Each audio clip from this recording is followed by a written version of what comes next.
Okay, have you ever stared at a massive spreadsheet just packed with numbers and you know there's a story hiding in there, but you have no idea how to pull it out? Yeah, you are not alone. So today we're going to crack the code on data visualization. We're going to turn it from this, complex chore into your most powerful tool for communication. Let's dive in. This quote right here, it just gets to the absolute heart of it.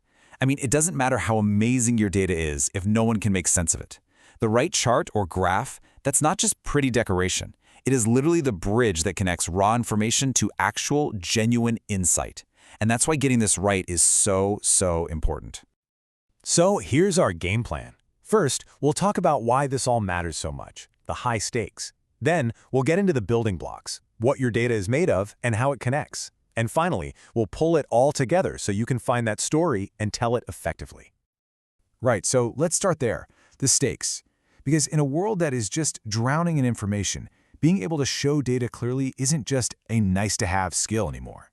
So why is it such a big deal? Well, think about it. When you show a chart that's confusing or, worse, misleading, you're not just failing to get your point across. You're actually damaging your own credibility. People won't just miss the insight you're trying to share. They might even start to doubt the data itself.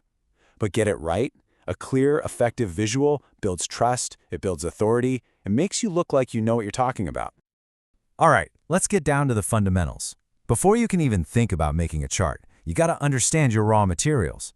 Seriously, choosing the right visual depends entirely on the kind of data you have, and it all starts with two main types. On a high level, it's actually pretty simple. On one hand, you've got categorical data. This is all about sorting things into groups. Things like product types or different countries. This is what you'd use for a bar chart comparing sales across different regions. Then, on the other hand, there's quantitative data.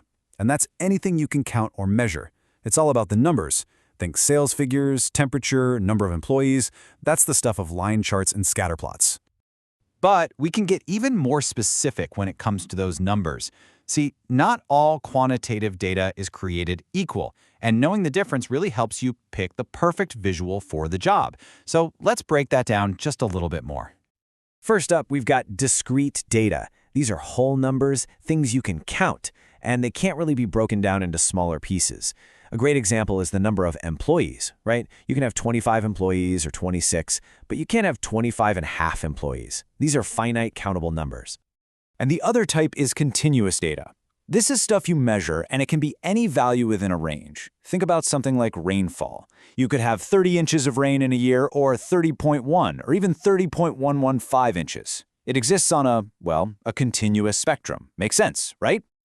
Okay, so now we know our data types. The next big step is to figure out what kind of relationship we're actually trying to show. This is the real key because this is how you decide what you want your audience to see. This is where the story really starts to come into focus. That's right. Your job as a data storyteller is kind of like being a detective. You're looking at all the clues, all the numbers, and trying to find that underlying connection. Is something changing over time? Are two different things related? Let's go through some of the most common relationships you're going to find. The most basic relationship is what we call a nominal comparison. This is just a simple side-by-side comparison of different things, like how many visitors did website A get compared to website B and website C. It's a direct apples-to-apples ranking, super straightforward. Now, a time series relationship, you see this one all the time, and it's incredibly powerful for showing trends. For example, how did our company's sales do month over month for the last year? This relationship is all about tracking one specific metric as it changes over a period of time. Now this is where things get really interesting. Correlation looks at whether two different variables seem to move together. For instance, do salaries tend to go up as someone's education level increases? Finding a connection like that, well, that can be the spark for a very compelling story. And finally, we have the part-to-whole relationship. This is your go-to for showing composition. Think pie charts or stacked bar charts. For example, what percentage of our total sales came from product A versus product B? This helps your audience understand the breakdown of a bigger total. So, let's recap. We have our data types, we understand the different kinds of relationships. Now it's time for that final, crucial step, putting it all together to go from just numbers on a page to a story that actually makes an impact. This is where the real magic happens, where analysis becomes communication. This is the million-dollar question, isn't it? You've done all the prep work, you get the theory, but how do you actually look at a spreadsheet and pull out a story? Well, it turns out there's a pretty simple 3-step process you can follow. Here's the method. First, just search for trends. Is something consistently going up or down over time? It's usually the easiest thing to spot. Next, look for those correlations we just talked about. Do two things seem to be connected? And finally, and this is my favorite part, investigate the outliers. Look for the exceptions. Why did sales suddenly spike in March? Why did one region underperform so badly? So often, the most interesting story is hiding in that one weird anomaly. And really, that's the ultimate goal here. By understanding your data's type, finding its relationship, and then actively looking for those trends, correlations, and outliers, you totally elevate your work. You stop being just a person who presents data, and you become a storyteller, someone who delivers a clear, powerful message.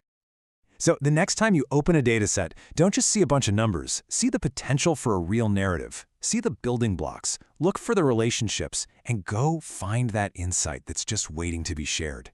The story is already there. You just have to be the one to tell it.